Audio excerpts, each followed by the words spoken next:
Pixar Cars collectors. Welcome back to another Collectors Hangout presentation featuring the 2016 Deluxe Case B. Whether you are a new or long-time collector, this assortment contains a good mix of releases that have been sought after for some time. I personally started collecting the Mattel Disney car diecast line early in 2013. So this assortment for me had tremendous releases which have updated my collection since I wasn't originally able to get the first time releases of some of the ones included here. In this presentation, we're going to focus on 4 deluxe diecasts from this assortment which were released in the middle of the first quarter during 2016. And here they are. First up, we have Eric Rodales, number 12 of 14 in the Piston Cup series. Then we have Dinoco Show Girl, number 1, 4 of 9 in the Dinoco Daydream series. Then we have Studs McGirdle, number 9 of 11 in the LA Speedway series. Last we have Bessie, number 6 of 6 in the Sheriff's Impound lot. So let's start off with Eric Rodales, who is a hauler cab for Aiken Axler of the Nitro Raid Racing Team. There's not much to say about this particular release since he really didn't have much movie time. Eric was previously released as a hauler cab, so this is the first time he's being released as a singles deluxe. While his appearance in the movie was not really evident, we all know that he was there. Since Aiken Axler was racing, it's obvious that his trailer will be parked alongside the others at the Motor Speedway of the South, the speedway that holds the first Piston Cup race during the first Cars movie. Eric himself never really makes enough of an appearance to make an impact on the storyline. So let's take a deeper look at Eric Rodales. At first glance, you will notice that he looks just like all the other cab trucks. The easiest way to differentiate him from all the other cabs is by the body colors, team logos, and facial expression. Since this casting is not a unibody, the facial expression can easily be changed by only changing the front grille, which is made of plastic.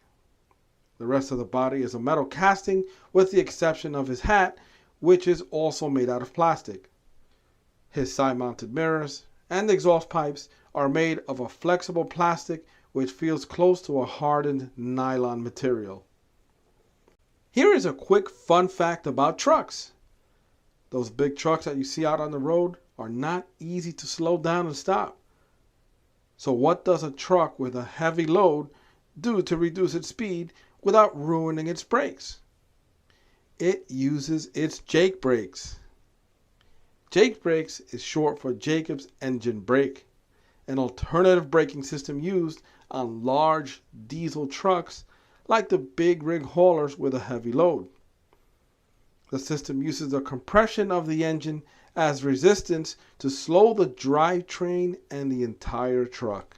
What you hear is a great deep sound that can be heard all around coming out of the engine exhaust.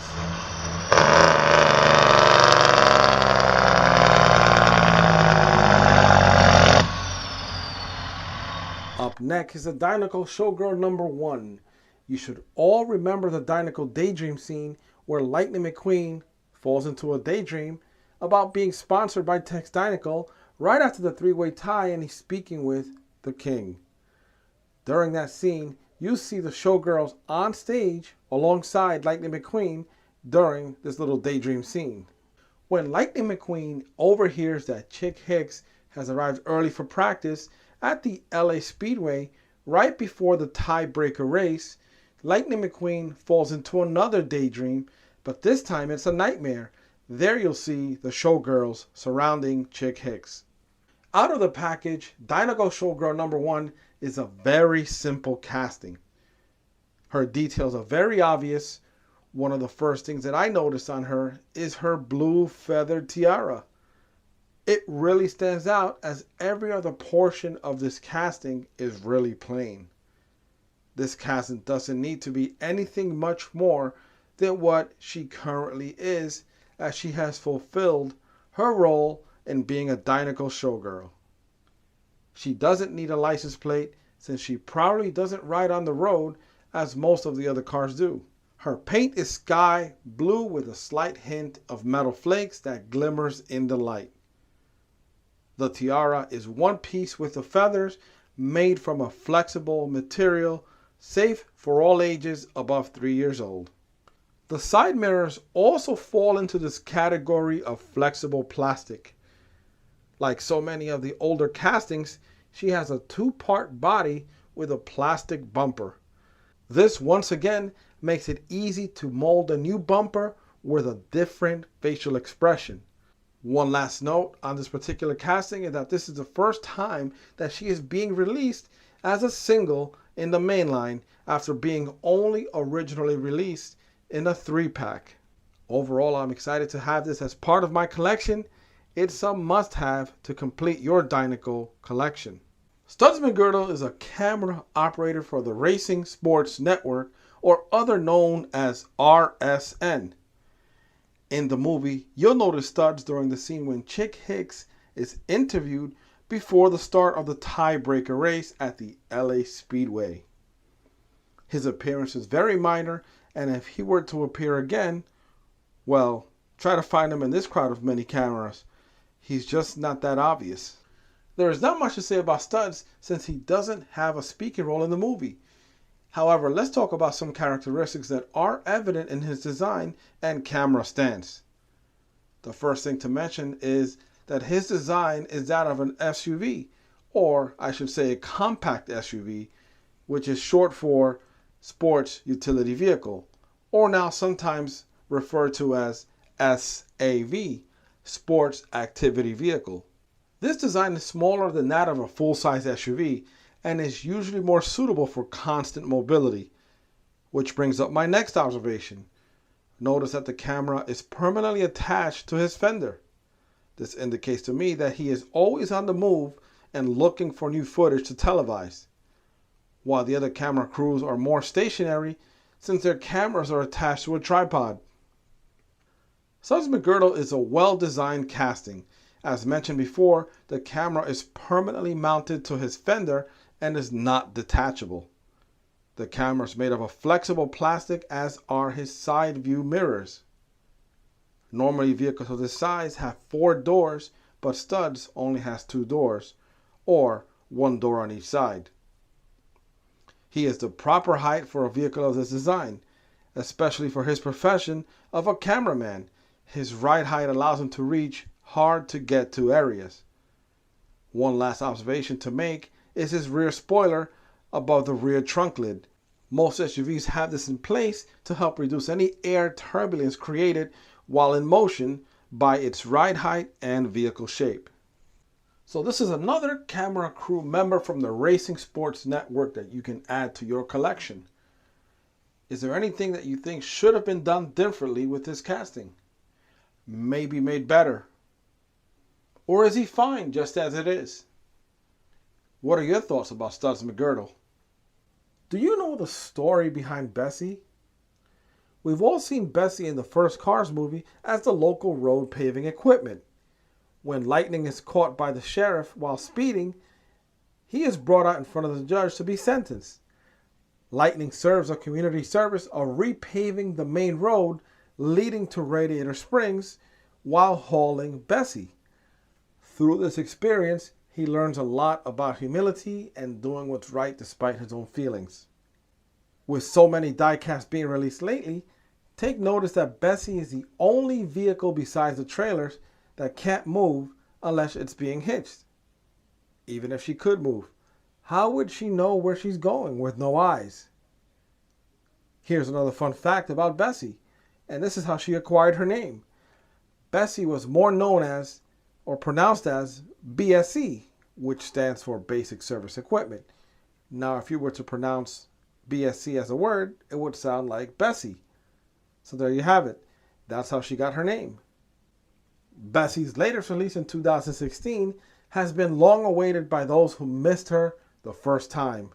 In 2016, in the B case, there is only one Bessie packed in. So if you see her on the shelf, you better pick her up. So what I'm wondering about Bessie is, does her concept actually make sense, and would it operate given her structure? In the next few segments, we'll explore this thought in full detail. So let's talk about how Bessie operates. This gray area is a kerosene burning heating stove that converts tar into a liquid state. Once ready, it is pumped into this yellow tray which catches the road gravel, mixing it in with the tar. While in motion, this mixture is poured through the spout and released onto the ground. This roller beneath Bessie ensures that the gravel is spread back towards the roller. Finally, this roller is what smooths out the gravel tar mixture into a smooth, compressed road that will not break apart years down the road. Although this is an imaginary character from a cartoon movie, the concept makes sense and seems that it is well thought out. Here are some final thoughts about Bessie. She has the typical flexible parts which make it a safe toy for the younger crowds. With that said, I wish that her tar buckets would open. Finally, the gravel compartment has a nice texture, but overall, I'm extremely satisfied in adding this to my collection. The releases in this case were well received, especially Bessie. I never really have a hard time finding the latest Disney Pixar Cars die-cast releases. However, this time around, Bessie was really sought after and made me hunt a little harder than normal to find her. Surprisingly, I found her in the strangest of all places, a supermarket toy section. Go figure. Once again, thanks for tuning in to another Collector's Hangout presentation where our goal is to connect these wonderful die-cast toys to the Cars movie. Through that connection, these characters are so much more meaningful with that knowledge at hand. This hobby is all about community, so be sure to inspire another collector and share this video with them. Let others know that you enjoyed this presentation by giving it a thumbs up. Take notice on the screen at the video box to the left. Clicking on this link will allow you to watch the 2016 Disney Pixar Cars Deluxe Case A assortment release. Don't forget to click on the subscribe button on the right side of the screen and keep yourself updated with all future Collector's Hangout presentations. Bye for now.